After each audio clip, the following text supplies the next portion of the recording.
Got some company moving up the river, making noise. So, this is where I stopped to sleep last night, on this lovely bench, and because there's so much food around me right here, I decided I wanted to stop and make a quick video, just to point out a few, although the main one that I noticed I can't even remember the name of, and if somebody knows the name, bonjour, then maybe they can tell me. But I parked my bike up just up here by this tree last night before I made my bed. I wasn't going to stop here, but then I found a little baby beaver in here, and I thought he was abandoned. I was a bit worried. He was very small, so I stopped here for a while. Wanted to stay close, stay for a couple of hours and see, because it was quite a cold night.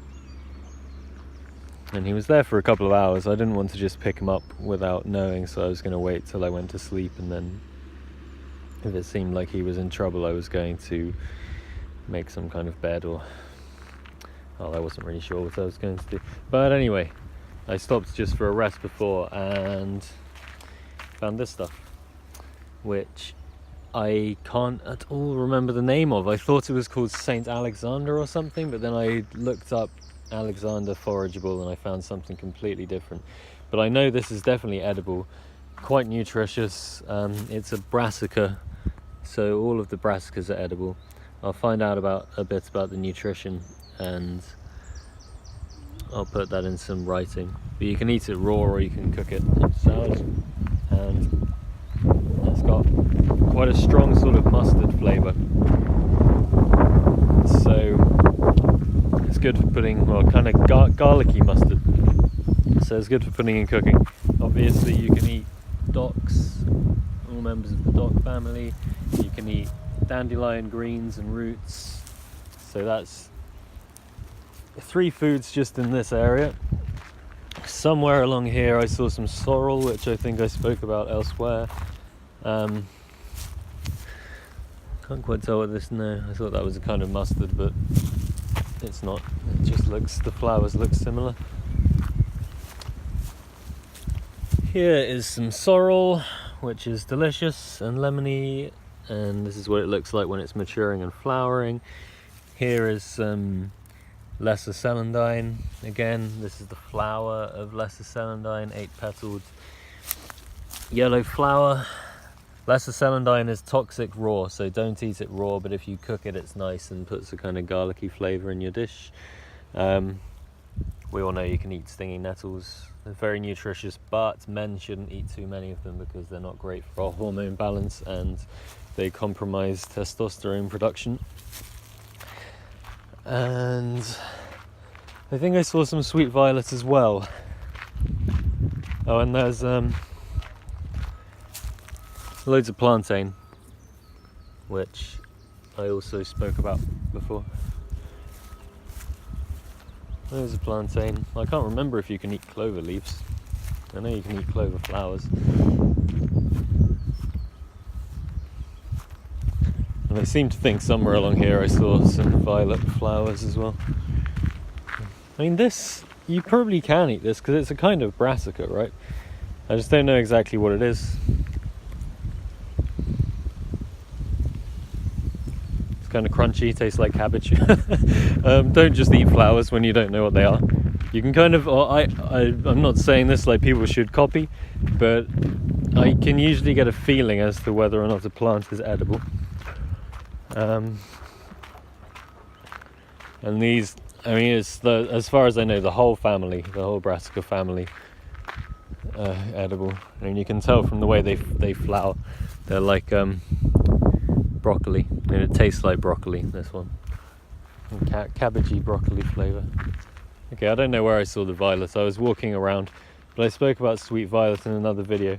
But it just gives you an idea like how much free food there is everywhere, and this is mostly quite a clean area, and especially if you picked it down by the water, then loads and loads of green food.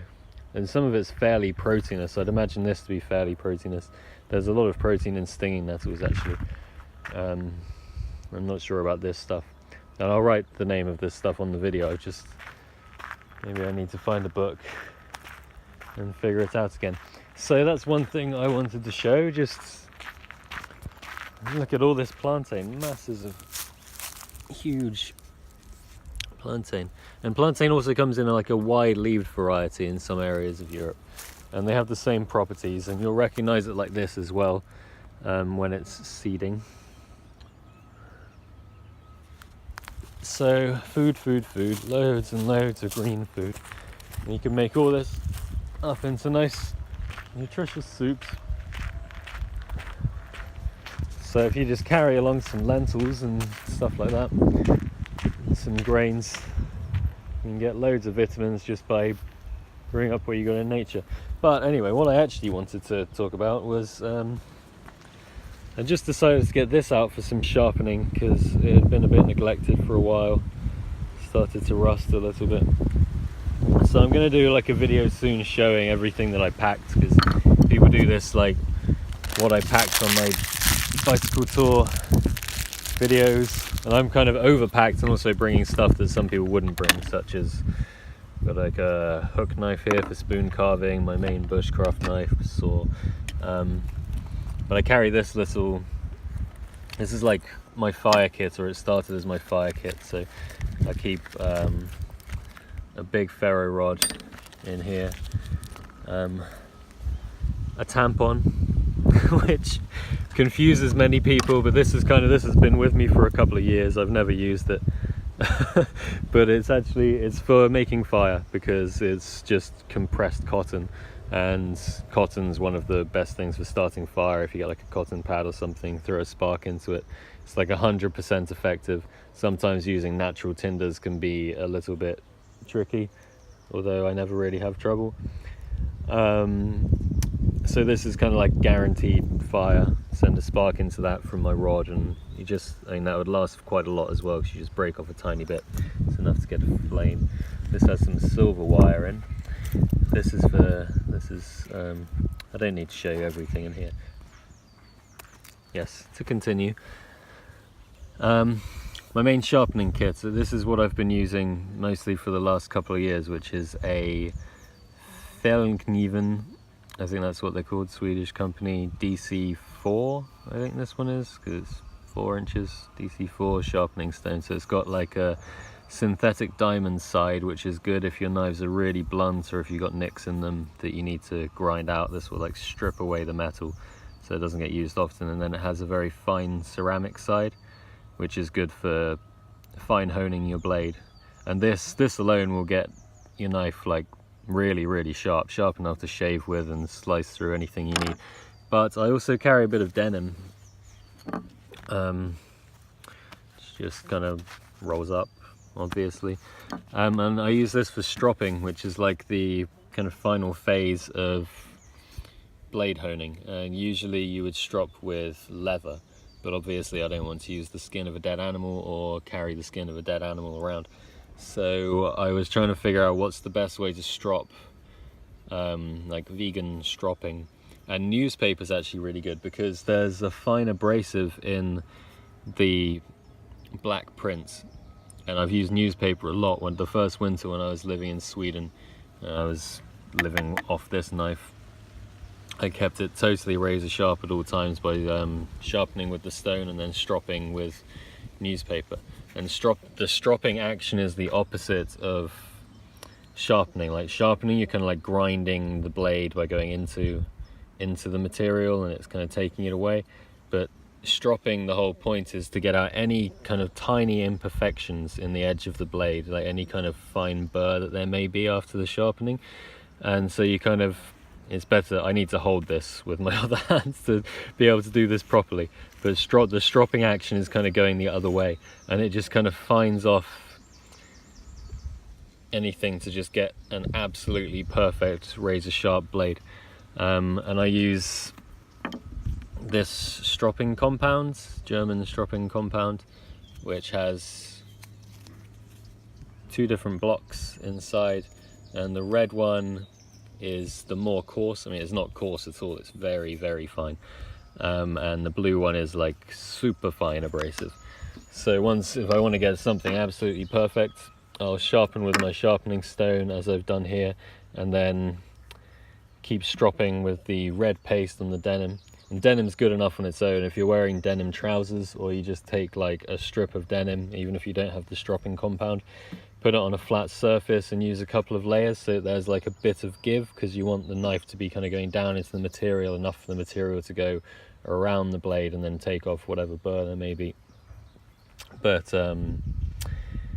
yeah, I thought I might as well carry this. It's tiny, weighs almost nothing, and a little bit more abrasion just for like a really fine polishing. If you were to give like 30 aside or something on this, then you're going to have a very well polished, very fine blade. And then I put the blue stuff on the other side. So I'm not going to do that, but that's just part of my useful bushcraft kit. And you can see, I'll show with my hairy legs. And this nice for wood carving, like, but it should now be able to. I don't want to like shave my whole leg, but you can see that it takes the hair straight off. And that's kind of like my test. It's like if a knife isn't sharp enough to shave with, it's not sharp enough. And in most cases, people consider sharp knives to be more dangerous, but the opposite is true. Like if your knife starts to get dull and you're trying to carve or trying to chop food or whatever you're doing, you're more likely to not get a proper bite and to then slide off and injure yourself. Whereas if you have a really, really, really sharp blade, then whatever task you're trying to do with it, it's going to do better. So I always try and keep all my knives extremely sharp. I don't really know, I'm not going to open this now because I've only got one hand, but this has a curve. I've never tried to sharpen it before. I need like a barrel sharpener or something. But anyway, that's just a useful bit of my kit I thought I'd show today because I was just doing some blade honing. This is a little morakniv wood carving thing from Sweden in this really bad plastic pouch. I'm going to make it a plastic sheath, sorry. I'm going to make it a nice cork sheath at some point. I didn't like that this actually came in a piece of leather, which I ordered it from the internet and I didn't know. And so I just keep it in this little bit of bubble wrap envelope, and then it all goes in my fire kit, which also has an emergency thumb saw, a couple of carabiners for some reason. And I'll go into this because I'm going to do a birch tapping video. The next time I stop by some birch for the night, I will bore a little hole into the birch and collect some birch water, and I'll make a video about that kind of stuff. So and I'll go a lot more into my kit on the Bushcraft channel, but this is some of what I'm carrying on my bike. There's loads of food around here like I showed you, and I'm just doing some solar charging, and then I'm going to cycle down towards Nantes and get onto the Loire Valley and go towards Switzerland from there. So, and I'm dressed like a peach, so I feel weird.